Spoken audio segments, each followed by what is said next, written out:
Welcome to the Next Level Facebook Ads Podcast with Phil Graham. We help you master Facebook ads and give you an unfair advantage over your competition. Are you ready? Let's go. What's up, podcast family? Welcome to 2026 and welcome to the Next Level Facebook Ads Podcast, episode 452. I am Phil Graham.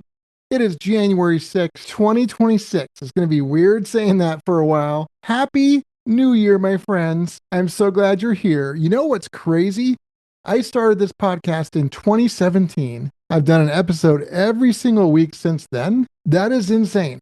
We're literally talking about almost 9 years, and I still love it, and I do it every single week. So I'm glad you guys are here. And today I'm going to be talking about my 2026 Facebook and Instagram ads game plan and strategy. So I'm going to share the approach I plan on using this year for Facebook ads, at least at the beginning of the year. Obviously, these things can change and evolve over time. But right now, what approach I'm going to have, I'm going to talk about the structure of things. I'm going to talk about priorities, what I'm focusing on, mindset, creatives, and more. And it's going to be not only strategy, but also some tactical stuff for you guys as well. So it should be something for everyone here. So again, Happy New Year. If you guys are wanting some help with your business, with your ads, with your AI, with any of that stuff for 2026, whether you want some one-on-one coaching or somebody to do it for you, let me know. Let's connect. You can go to my website, philgrahamdigital.com, or you can DM me on Instagram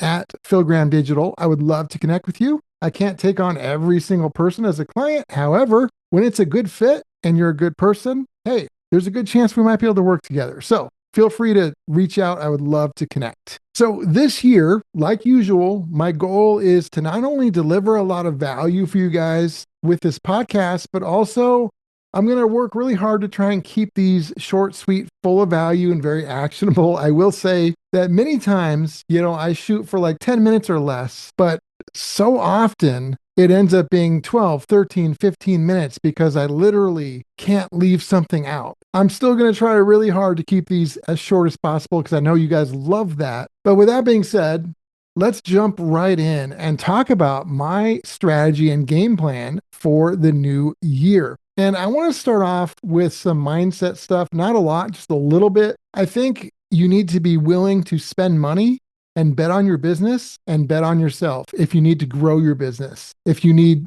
more customers, if you need more clients. There's some people that kind of get scared to do that and they're always stuck.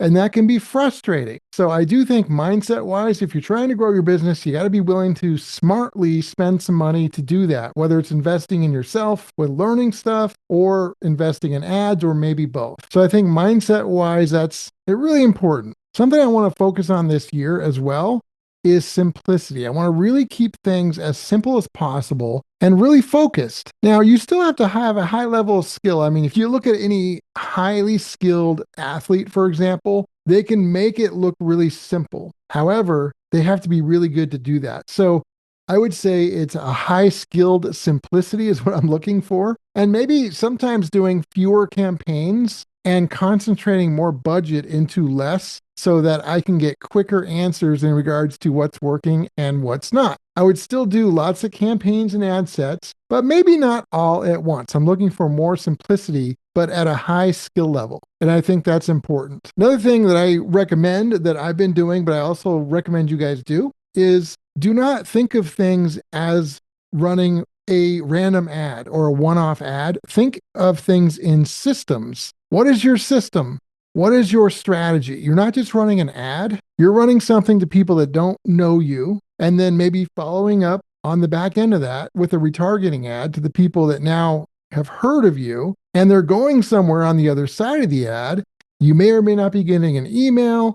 There should be a whole strategy, system, and plan in place. Not to mention, a lot of people just randomly run ads. You've got to be strategic about it and know how long you're going to let it run before you cut it off. And you got to know how to effectively use that data that it gives you to determine what you should do next. So really focusing on systems and not just running one-off ads and just having the right mindset of skilled simplicity and being willing to invest in yourself and your business. So the next thing is, let's talk about the campaign structure that I recommend. Now, it's impossible for me to specifically recommend something to you without knowing you and knowing your business and being in your ad account. But if I have to give some generalities, at least to kind of point you guys in a direction that I think could be good for, a decent amount of people, here's what I would recommend. I would have what I would call like a cold traffic engine or a cold acquisition engine at the top of the funnel, where you're going to be targeting people that probably don't know who you are yet. And within that, with our targeting, with our campaign structure, I'm typically going to be targeting two different types of audiences. I'm usually going to have an Advantage Plus audience that's really large and really broad. I'm going to let Meta do their thing when it comes to AI and see if they can do a good job of getting my stuff in front of the right people. But in addition to that, I'm also going to have a second audience, or third or fourth or fifth, depending on budget, etc.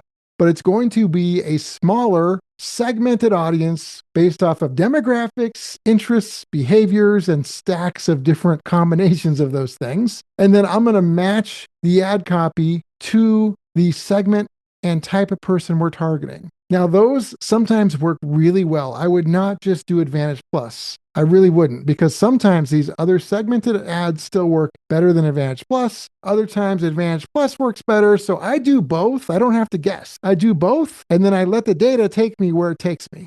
And then I decide based off of that what I'm going to do more of, what I'm going to change, etc. But have a cold acquisition engine where you have a broad, large audience, and then at least one, if not more, segmented audiences that maybe have a couple million people in them, and test those against each other at the same time. So that would be at the top of the funnel. And then below that, of course, we've got our bottom of the funnel. I would have a retargeting system, and it typically will involve a couple different things. We will have overall retargeting, where we're going to retarget the kitchen sink, anybody who engaged with anything of ours, website, Facebook or Instagram page, they engaged with an ad, whatever the case may be. So we'll have that going, the overall retargeting. But in addition to that, you could also have some very segmented retargeting options too. If you're e-commerce, you could absolutely have an abandoned cart retargeting campaign just to the people who recently put something in the cart but didn't finish ordering. You could also have other retargeting options where